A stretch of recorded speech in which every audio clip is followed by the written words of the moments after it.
Somali kids are dying, not in war zones, not sickness. They're dying in the ocean, drowning, trying to escape this country because they feel like there's no other way. Their parents worked through the bone to put them through school. After all that, no jobs, no opportunity, no future. You study, you graduate, and you still sit back at home, broke, hopeless, watching time pass you by like you're invisible. I've been living in Somalia since 2018. I'm not gonna speak from a distance. I'm living this reality too. I felt that stress, that frustration.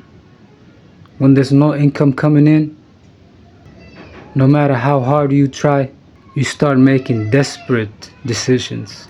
Not because you're weak, but because you're cornered. Now, some people will say those kids are lazy, they don't want to work. And to those people, let me say this clearly. Some kids are lucky. They get jobs handed to them by their family connections. They work in the family businesses, or they don't because life's been handed to them on a silver plate. So yeah, those kids might not want to work, but most kids, they would do anything for a job, for a chance, for a life. These kids aren't spoiled.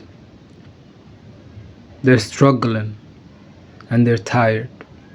Tired of waiting. Tired of watching their parents suffer. Tired of seeing their future go dark before it even starts. That's why they jump in the ocean. That's why they risk death. Because to them, it's either drown or die slowly. The government needs to act. This can't keep happening.